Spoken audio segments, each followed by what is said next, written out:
한번 따라서 하실까요? 회복의 축복. 회복의 축복. 오늘은 우리가 주님의 제자인 베드로를 살펴보면서 회복의 축복에 대해서 은혜를 나누고자 합니다. 예수님의 제자 베드로는 우리가 잘 알고 있습니다마는 매우 훌륭한 주님의 제자죠. 그렇지만은 본래 베드로는 단점이 많고 약점이 많았던 사람입니다. 그의 고향은 벳세다에서 태어났는데 그 후에는 가버나움으로 이사를 해서 어업으로 가족들과 함께 생계를 꾸려나갔었던 넉넉하지 못했었던 삶을 살았던 사람입니다. 그가 살던 갈릴리 지방은 유대인들에게는 별로 참 무시를 받게 되는 그런 지역이어서 마치 이방인처럼 취급을 받던 그런 지역 주민으로 살았었을 뿐만 아니라 특히 예루살렘의 유대 제사장들은 베드로를 그 후에 베드로 교육도 제대로 받지 못한 인물로 평가를 하면서 말을 했었던 것이 사도행전 4장 13절을 보면 알 수 있습니다. 베드로는 이렇게 출신적으로나 또한 경제적으로나 교육적으로 볼 때 별로 내놓을 것이 없는 그러한 사람이었습니다. 뿐만 아니라 그의 경력과 성품을 보아도 단점이 참 많았었던 사람이에요. 우선 그는 우리가 잘 아는 대로 주님을 배반했었던 사람입니다. 그리고 성격도 아주 급해서 성격이 조급하니 신중하지를 못하고 말과 행동에 실수를 자주 했던 사람입니다. 제자들 중에 누구보다도 말과 행동에 실수가 많았던 사람이 베드로죠. 주님의 제자 중에 주님께로부터 자주 꾸지람을 받고 혼이 났던 사람도 베드로입니다. 예를 들어보자면 주님이 그 베드로를 향해서 한 번은 사탄아 물러가라 라고 또 말씀을 했을 뿐만 아니라 오늘 본문에서도 알 수 있듯이 너는 나를 부인할 사람이다 라고 주님이 말씀을 하시기도 했고, 또 오늘 본문에는 없습니다마는 예수님과 함께 주님께서 이 베드로를 데리시고 변화상에 올라가셨을 적에 주여 여기가 좋사오니 라고 정신없이 말을 하다가 너희는 그의 말을 들으라라는 하늘로부터 성부 하나님의 꾸지람을 듣기도 했던 사람이 베드로입니다. 이렇게 베드로는 흠이 많고 약점이 많았었던 사람입니다. 뭐 흠이 없고 약점이 없는 사람이 어디 있겠습니까마는 유독 12제자 중에 베드로는 그렇게 흠이 좀 돋보였었던 아주 두드러졌었던 그런 사람이었습니다. 그런데 그랬던 그런 베드로가 예수님의 수제자가 됐습니다. 수제자라고 하는 것은 제자 중에서 뛰어난 제자가 됐다라는 그런 말입니다. 가장 훌륭한 제자가 됐다. 어떻게 여러분 그렇게 약점이 많고 단점이 많은 그런 베드로가 다른 제자들보다도 훌륭한 주님의 제자가 됐을까? 이 세상에서 사람이 취할 수 있는 신분 중에 가장 영광스러운 신분이라면 주님의 제자라는 호칭을 받고 주님께로부터 인정을 받는 그런 신분일 것입니다. 그런데 베드로가 그런 사람이 된 거예요. 이 시간 하나님께 예배를 드리는 저와 여러분 모두도 주님께로부터 그런 인정을 받는 그런 주님의 제자가 되시길 주 이름으로 축원합니다. 그런 제자가 되면 모든 것이 달라집니다. 하나님께 쓰임받는 사람이 됩니다. 여러분 생각해 보시기 바랍니다. 주님께서는 지금 나를 쓰고 계신가? 나는 주님께 쓰임받는 사람인가? 여러분 이러한 주님과 베드로와 같은 이런 수제자가 되면 하나님께 쓰임받는 신자가 되고 하나님께서 열어주시는 인생길을 보고 가게 됩니다.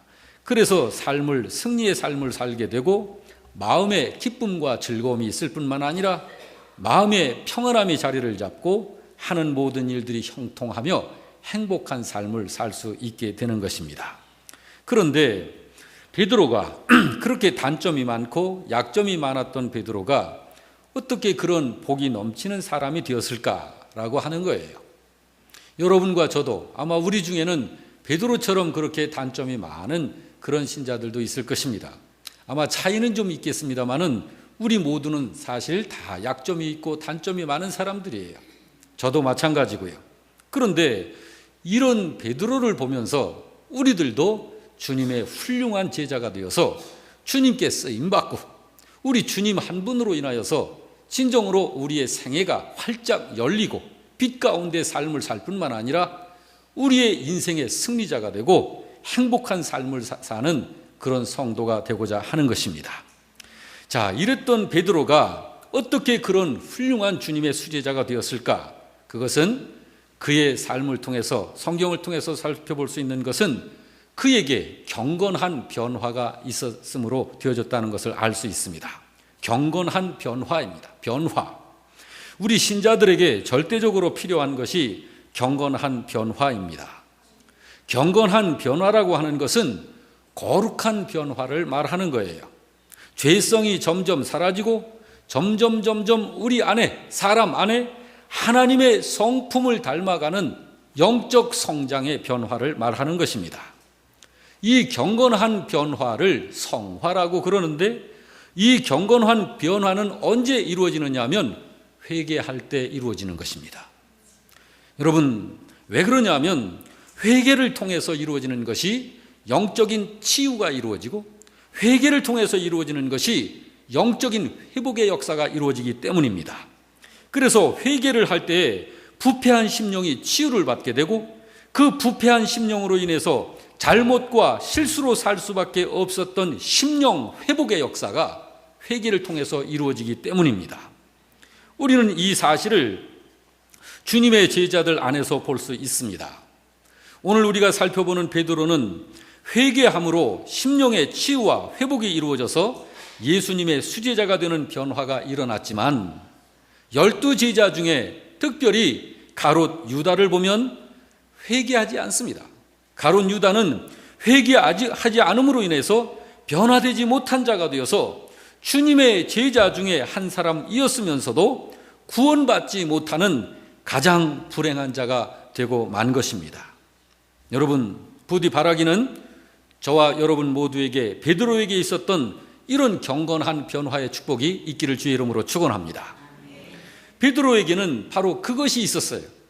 다른 사람들보다도 약점이 많고 단점이 많은 사람이었었지만은 회개함을 통하여서 이 경건한 변화가 일어나며 그 약점과 단점들을 극복해내고 주님의 가장 훌륭한 수제자가 되었던 것입니다. 여러분, 우리 스스로를 한번 생각해 보시길 바랍니다. 다른 사람들보다 약점이 나는 참 많은 것 같아. 나에게는 왜 자꾸 내 마음이 흔들리지? 나는 왜 이렇게 약할까? 마음은 원이로 돼 육신이 약하여 할 수 없는 일들이 내게는 왜 이렇게 많을까?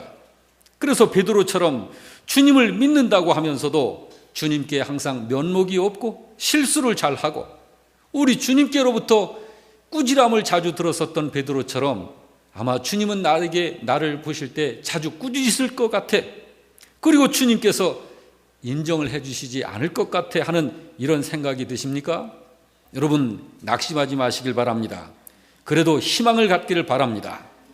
영적인 이러한 모든 문제들은 경건한 변화가 이루어지면 다 해결되는 것입니다.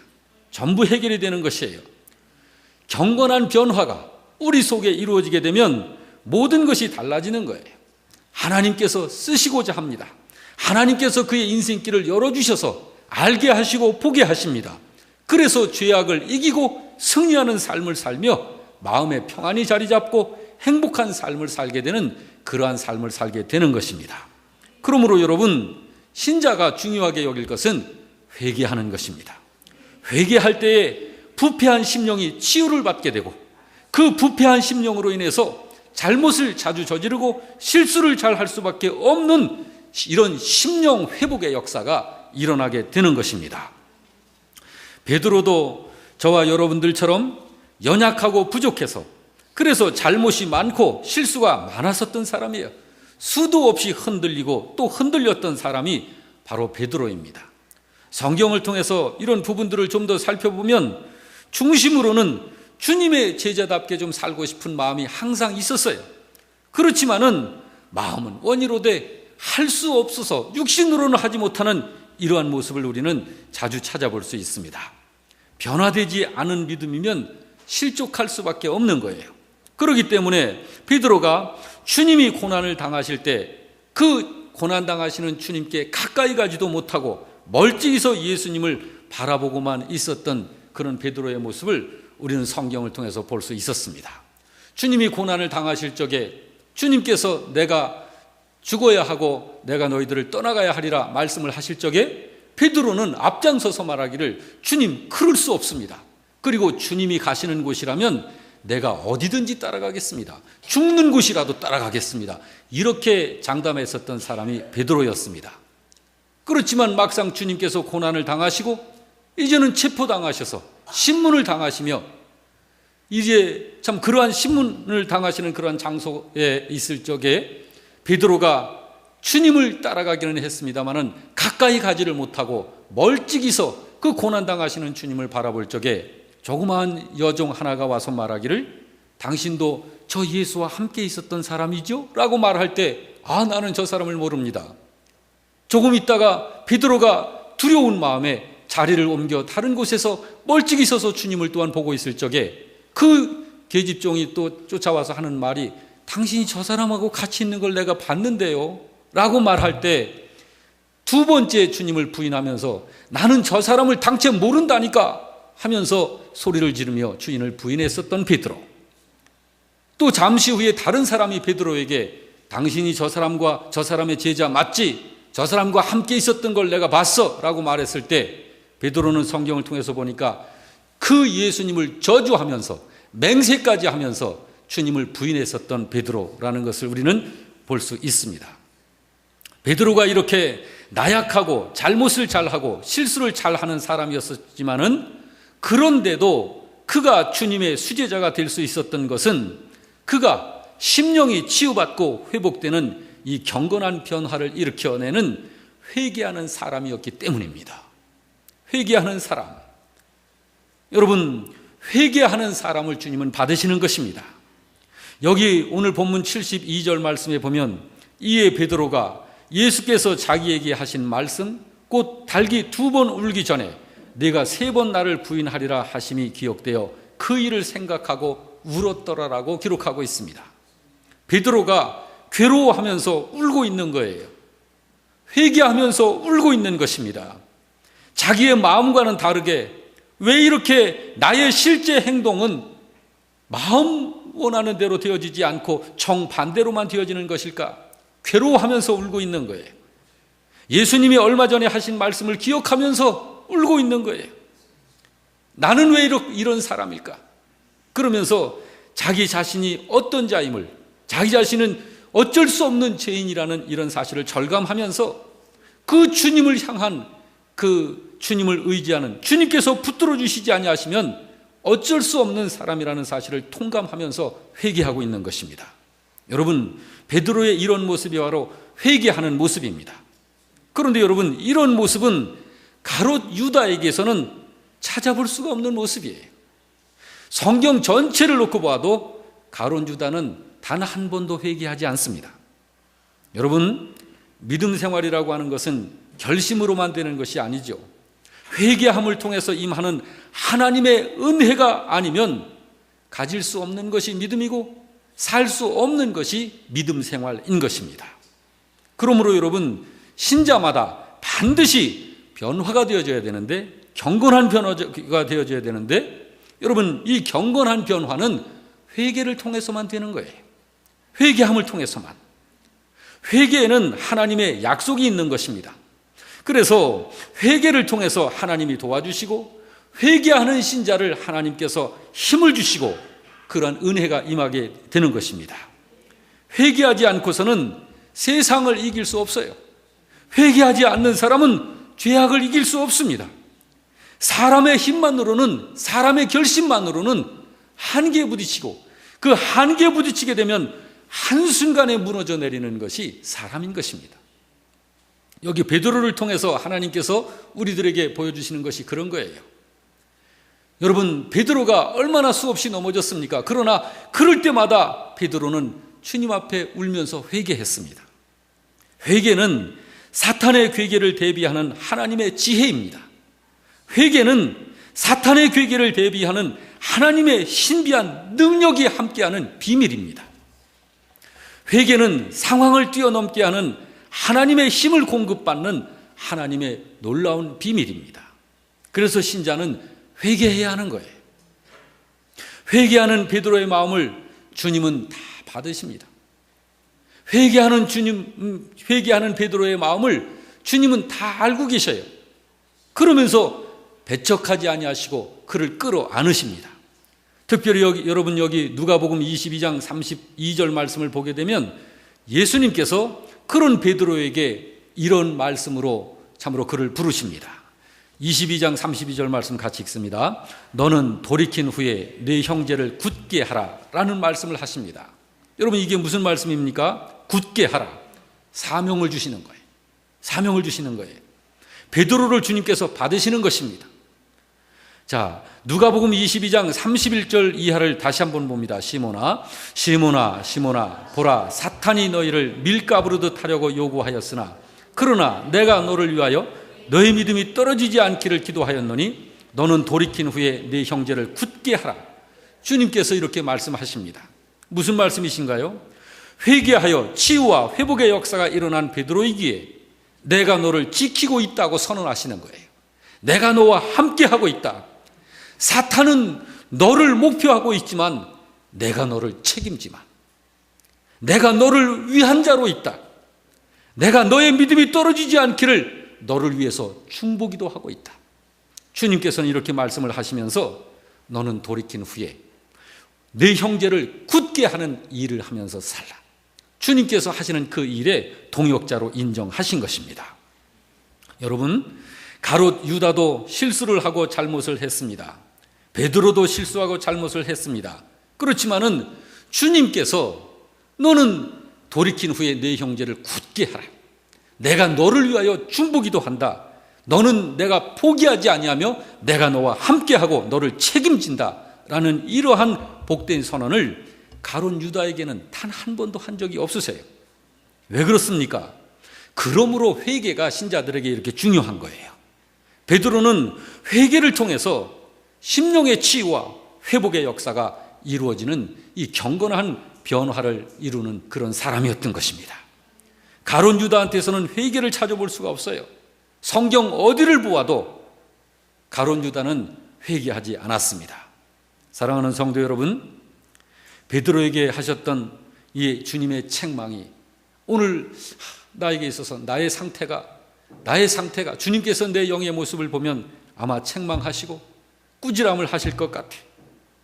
어쩌면 나도 고난 가운데 있으면 주님을 부인할 수 있는 그런 신자일 수도 있을 것 같아.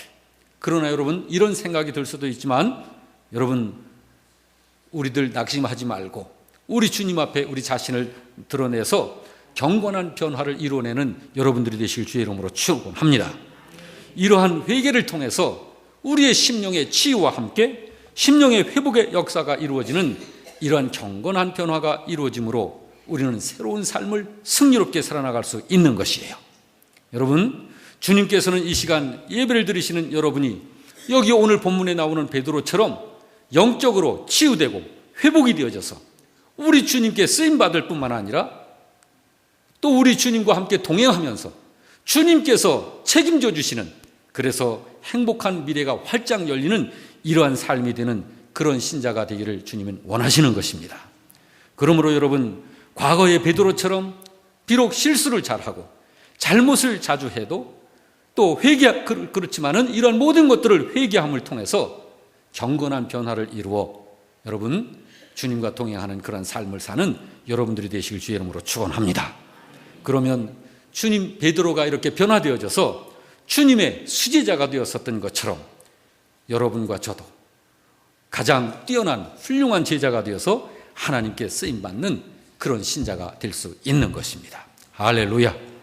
오늘 주님의 말씀을 통해서 이 은혜를 가슴에 담고 주님을 바라보며 오늘도 믿음의 승리의 삶을 살아나가는 여러분들 되시길 주의 이름으로 축원합니다.